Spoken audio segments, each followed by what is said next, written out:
So let's just start getting comfortable and just seated comfortably. Maybe close your eyes, just get settled. And you can just listen to what I'm going to be saying. We're going to start by reciting the Reiki principles. So you can just repeat after me. Just for today, I will let go of anger. I will let go of worry. I will be grateful. I will work with diligence. I will be kind to myself and others. And then we're going to cleanse our energy bodies. So Reiki practitioners, that be dry brushing. And if you don't have Reiki, that this just means visualize or intend that any energy in your aura, in your energy field, that it might be preventing you from receiving healing is now brushed away and dispersed. That's your intention. And the Reiki practitioners, we do our dry brushing. And now we set the intention that this first or the whole Reiki share, the rest of this healing part of the recording is going to be for our highest and greatest good and the good of others. That's the intention. And if you have Reiki, then we now connect to Reiki. If you don't have Reiki, you just envisage a bright white light filled with love, the purest love, the most intense love that you can imagine, and healing. And this bright white light is streaming into your energy body. And we're going to go into our first hand position, and that's on our crown. And now you allow the Reiki energy to flow into your crown chakra. If you don't have Reiki, this is just pure white loving light energy flowing into your crown chakra, starting to release and dissolve anything that might be stuck.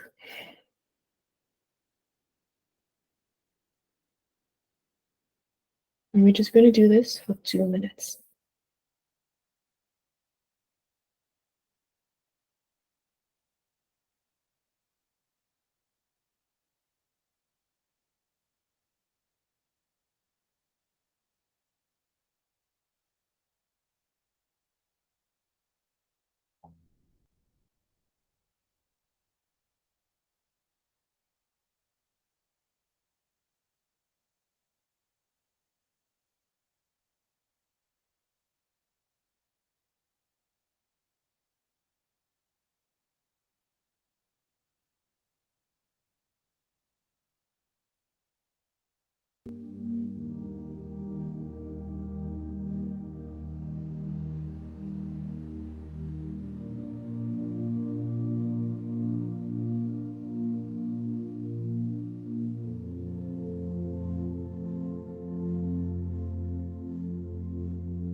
And now we're going into our second hand position, and that's over our eyes. Send healing energy to our third eye chakra.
Now our third hand position is over our ears.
Next position is the throat chakra.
And then we move to the solar plexus chakra.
And the following hand position is the navel chakra, or the sacral chakra, with our hands on our heart.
And then our last hand position is the root chakra, which is that our hands on our head.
And now we've reached the end of our self-healing part of this evening. And now that we are worked on our own healing, we are ready to share healing with others.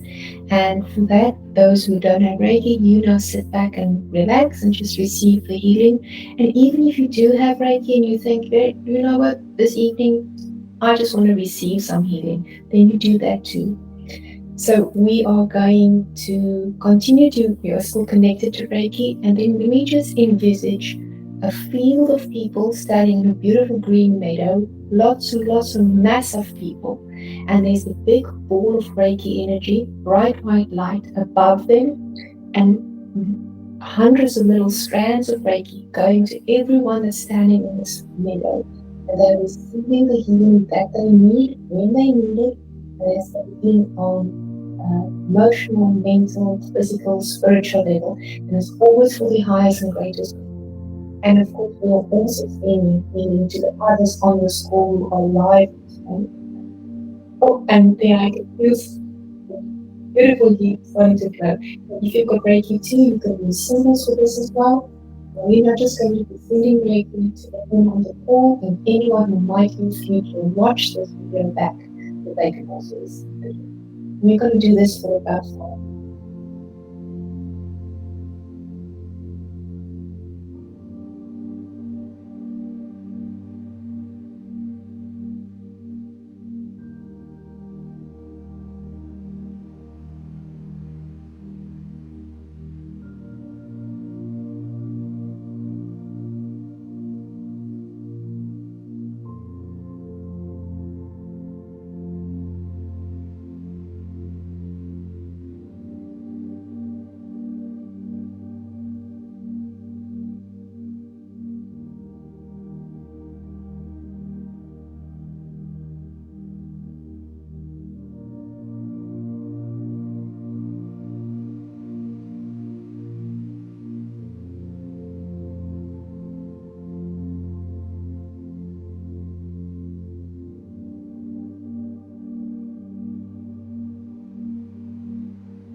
Then now as we reach the end of this beautiful healing treatment, you can take a few deep breaths to just absorb and let all this healing energy settle into our energy body. When you're ready, you can thank Reiki and resume the call. You can switch on microphones or cameras.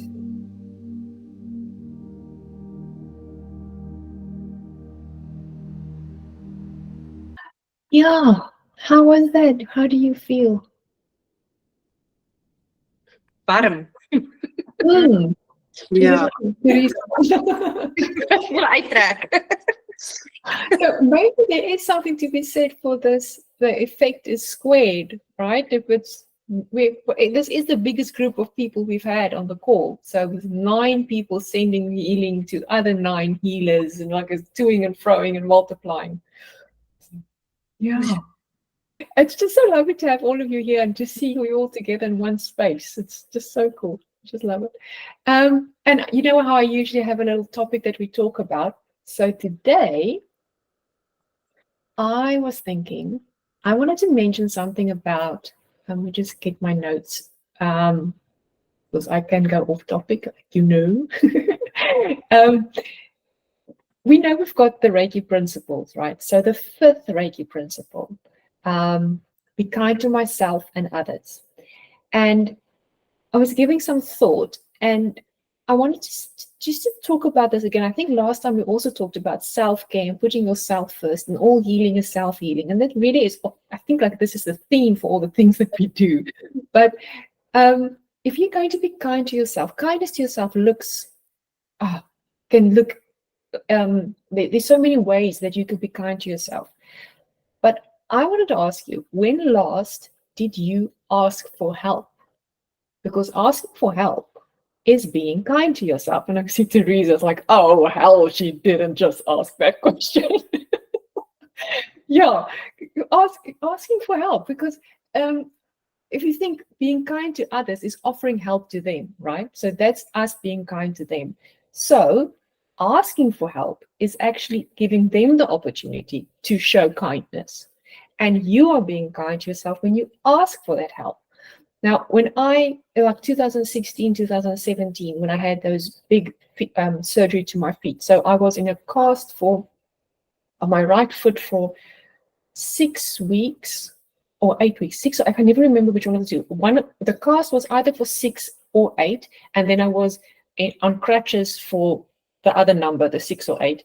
And then it all started again with my left foot. Cast for 6 or 8, and then crutches and hobbling around for 6 or 8 weeks. So it's a very long process, and you can imagine how much help I actually needed. And I wasn't someone who liked to ask for help, but I had to. And the amazing thing was, the more I did this, the more I realized that people want to help. And by them looking at me struggling was so frustrating to them. And of course, I was in London and this working at big law firm. So everything is politically correct. No one will open a door unless you kind of say, yes, you can open the door for me. Everyone was my rights to help myself, or they will never infringe on my wishes, kind of thing. So they really waited for me to ask them to help me. And the moment I did that, it's like they were rushing to help, people at the bus stops as well. And I just realized that people are people are good. They want to help the person who is obviously leg in a cast, you've got a handbag, you've got a backpack, maybe a coffee, and struggling. They want to help you. And it kind of it made it the lesson from learning that I can ask for help has spilled over, not just to physically help me with this, but it's also collaborating with other people now. It is getting an expert to do something for me. So for instance, someone to help me with my tax. When we came back to South Africa, we employed someone to help with the tax side of stuff because we don't know and we need help. Me recording this video, that's about the extent to what I can do, and I can upload something from YouTube on my website. But to get it from Google Meet, recording it onto our Google Drive, that's what John does. John loves that I ask him to help me with the technology because that's his thing. So um, asking for help is not just the physical stuff, like if you break your foot. It is bigger than that. And I just thought maybe we can talk about this a little bit. How do you feel about asking for help? Have you done it in the past? Has it changed your perception of asking for help? Or do you feel like a burden? Because that's the big thing that sometimes holds people back from this. It's like, I don't want to be a burden to anyone. What if they think I'm weak? Um, so let's just talk about that. From my perspective, I think eventually you face burnout if you don't take care of yourself. If you're not kind to yourself, you can kind of feel the strain. Because I'm a person that will help people until I have nothing left in my cup, which is a good thing. But I've also learned that by filling my cup up enough and a bit more, I can give to others, but not until my glass is empty. It's also so you can't give from an empty cup, and you should do it within yourself. I think helping people is important, but you must help yourself. You can't act from a place of like worry. You have to act from a place of stillness, wanting to help people, and that in turn means taking care of yourself and being Yes. yourself. And so when you notice that your cup might be running a bit low, would you then ask for help? 100%. I think it's important to ask for help because we can't be everything for everyone. It's very important to ask for help, in my opinion. Okay. Anyone else? Anyone else struggled with the idea of asking for help? Just listening to Rosal say, yeah, ask for help. And she's like saying it with such conviction. And I'm like, get it, girl. How do you do that? How do we get to that level of, yeah, I need help. I'll ask for it. Because I'm not at that point. I'm at the point of, cool, who do I ask? They're also going through their stuff. I'm the person everyone turns to, so who do I then turn to? And then like having that return of like people just coming up to you and saying, tell me how to help you. And I'm like, I don't know. If I knew how to help myself, I wouldn't be in a predicament where I'm looking for help. So I think that's kind of where I struggle, is that if I'm looking for help, I don't know who to ask. And in that, like, you have the people who love you and they care for you and they mean they mean the best for you, or they want the best for you, but then they come to you with the question of, tell me what I can do. And I'm like, but I don't know. That's the problem. So I think that's also another facet of help and asking for help is what is that help? How does the help look? that was so good.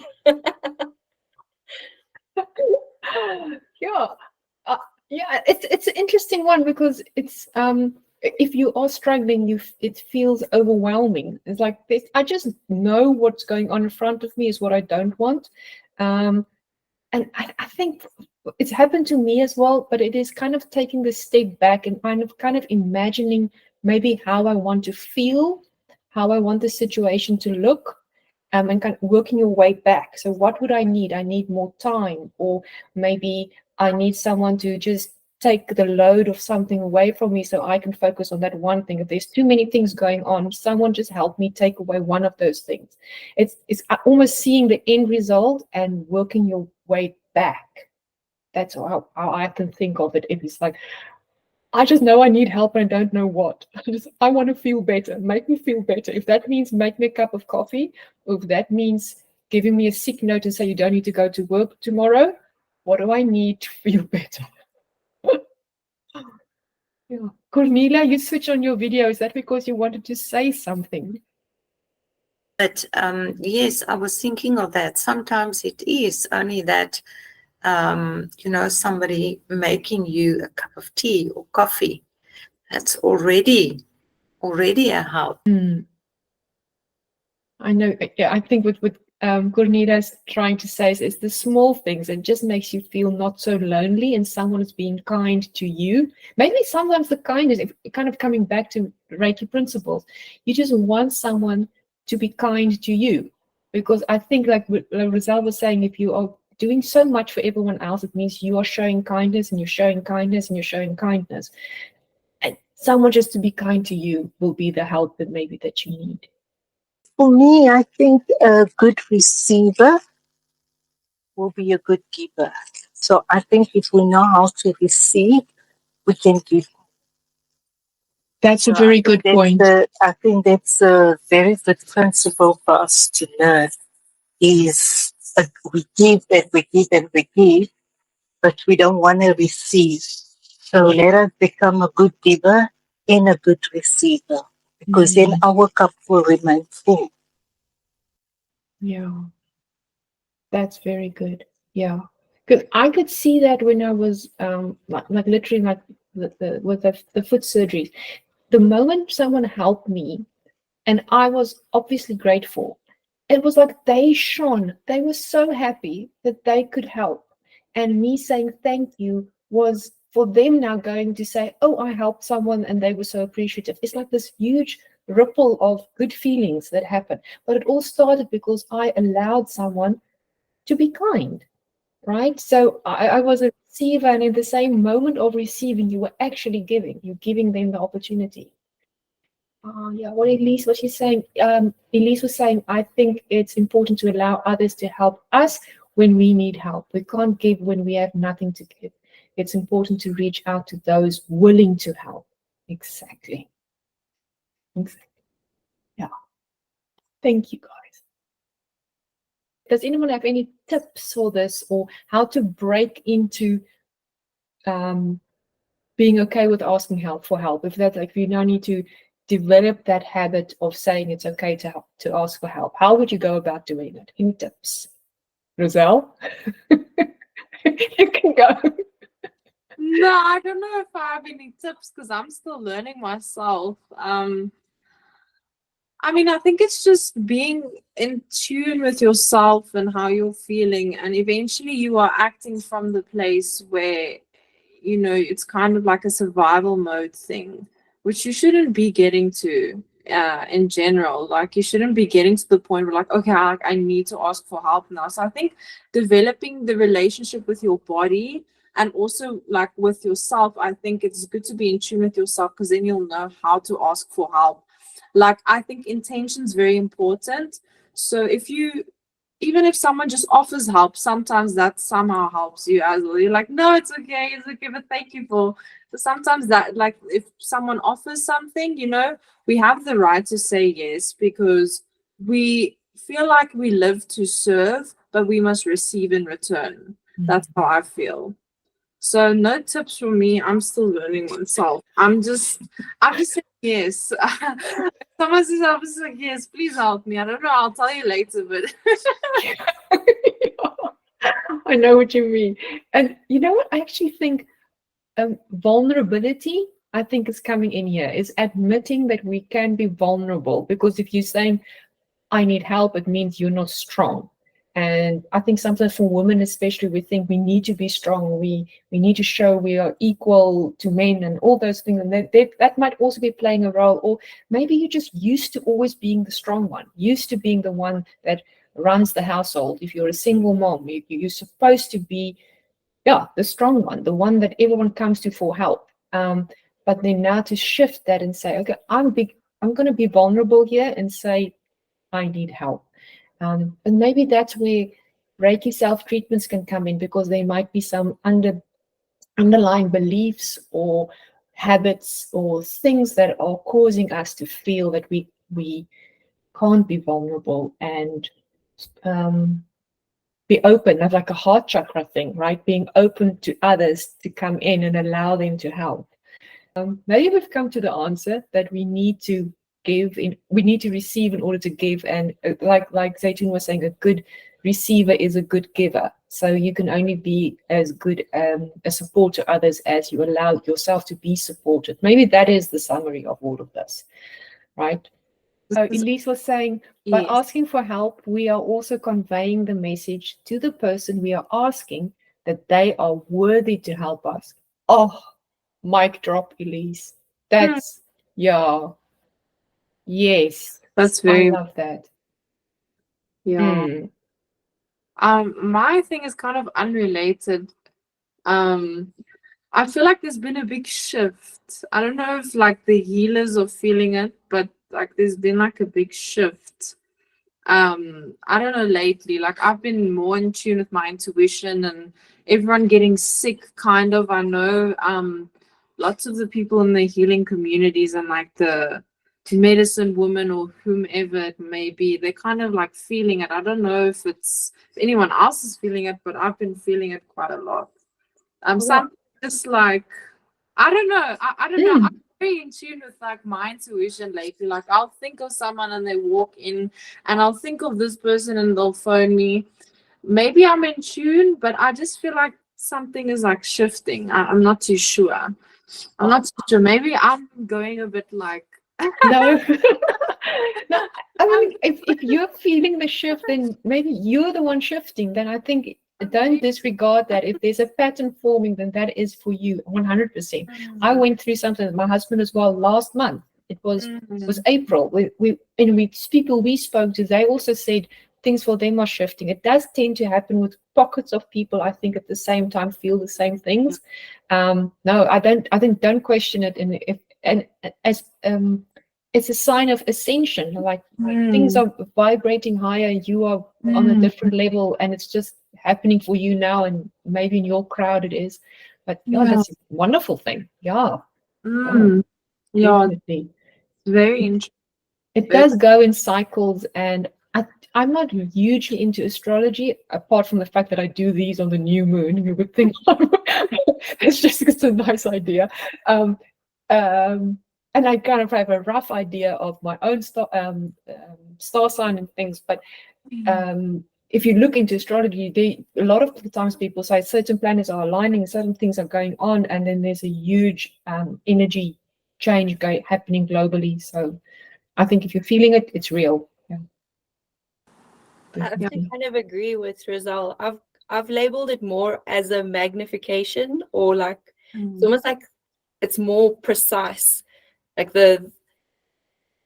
whereas before, like the way you're connected to whatever energy source, or like be it cards or crystals or the moon or astrology, like there's always that vagueness. But lately, Rizal, I've felt this magnification, and it's like pinpoint precision, and I'm just like, whoa, okay, cool. Let me process this. And I've also been wondering, I'm like, am I reading too deeply into it, or is it just like that on point at the moment? And I think it is. It's that either we're asking the right questions or we're aligning ourselves in the right way, but the answers and the reciprocation from other energy sources is very, very magnified at the moment. I'm feeling that too. Yeah, like feeling that connection with the divine, or something, like you're in the right place at the right time. You get these realizations, your mind doesn't shut up. I never used to be like that, but lately I'm just like, oh, is that what that is? Oh, and then my friends are like, yeah, this and this are happening to me, and I'm like, oh, it's a lot. But I'm like, I feel like I'm at the right place in the right time. I feel like it's a lot of like things, I don't know. Maybe we're all the same vibration or something. Yeah. Lean into it. Yes, 100% go with it. Don't question it. And the thing is, you, like Kendra and Rizal, you didn't do anything different. You're saying this is just happening to me. I didn't make it happen. Cool. What's going on in Pretoria? It's not like I did anything different with like my self-practice. It actually like hit me big time this morning. I always pull a tarot card in the morning, and it was like straight down the middle. And then now tonight, the topic that you chose to speak about, Natasha, kindness, is like the cherry on top. And I was just like, The one Reiki share I joined, the first Reiki share I joined, and it's like right on the money of what I need to like link into. I was just like, I was sitting here and I actually got goosebumps. So yeah, that's why when Rosal said she also feels like this major connection, I was like, it's weird, it's amazing. Wow, ladies, let me tell you this. I was up to about 3 o'clock this afternoon. I wasn't sure what I was going to talk about. And I was saying to John, I don't know, I'm going through my books, maybe read something. And oh, Cornelia, I bought that book. You know about the book that Cornelia told me about, this beautiful book on Zen lifestyle, simple living. Going through the whole book, trying to find, is there anything? Nothing really jumps out at me. And then John comes and I don't have it here. I've got this deck of cards called the Conscious Connection cards. They made for you to, like in a group, everyone picks a card and you just discuss the topic that comes up. And we use it for Reiki Tribe, and I'm going to use it in Bloemfontein when we do the workshops. It's just this, it's not an angel card, it's not a tarot, it's literally just a topic of conversation card. And John tells me, take the cards. And I said, oh, okay, so I'm going to shuffle it and ask each of you to say stop, and then you've picked your card. And he said, no, you pick a card and that's the topic for tonight. And I said, oh, that's genius. And he brought the cards to me from a different room, and he was standing with me. He said, oh, and he takes the deck and he goes and like, what about, okay, I'll pick one. It's this card. And the card was saying, when last did you ask for help? So John picked the card and I linked it to kindness with the 5 Reiki principles. So wow. So we were really in sync in a very roundabout way, and different people involved to get into this. I think it's important because I've been focusing on like, so we have the masculine and feminine side, and your right side is more your masculine side. Mhm. I right, okay, yeah. So I've been focusing on like, I'm in my masculine a lot, and then the feminine is like spreading your wings and being held and receiving and just flowering and blooming, like allowing yourself to be held. I'm not like that. If I don't do something, it's not going to get done. So like, I don't ask for help a lot. So that's why I think it's actually quite cool that we're discussing this now, because it makes me think that I also need to dive deeper into this asking for help and receiving, because definitely there's an imbalance somewhere. This is a sign as well. I think it's very important for us as women. Like, we want to show everyone that we're superwoman, but we're also just human beings. We Yeah. really are. Being vulnerable is being strong, in my opinion. Asking for help is something in you. Yeah, I totally agree. Would you say being vulnerable is actually being strong? That's so good. But you know what sometimes happens on the movies or like shows like on TV, you see a woman like batting her eyelashes, putting up her boobies, lipstick, and now I'm going to ask for help. Oh, maiden in distress. So you don't want to go that way either. And I've got this thing against women who use their sexuality to get their way and being manipulative. So that's the polar opposite again. It's like, oh, woe is me. Oh, I can't do this. I hate that. So I don't want to be like that. So it's striking the balance between the two about, like you say, masculine, feminine, asking for help, but not playing it up to, you know what I mean? Yeah. Now we're going to go into a different topic. Wow, this is like a woman's circle evening. Poor Johnny, I have to edit this video. Just be forwarding to the end, cut, I forgot. We had some really profound and to the point, like quotable moments here, and really interesting things that were said. Thank you so much for your contributions and for being here. And hopefully next month we have got a bigger group or the same group again and bigger. And I'll see if I can get another divinely inspired topic for us. So now go out, ask for help when you need it. That's okay. You don't need to feel guilty or like you're being a burden. Ask for help. It's an act of kindness for yourself, right?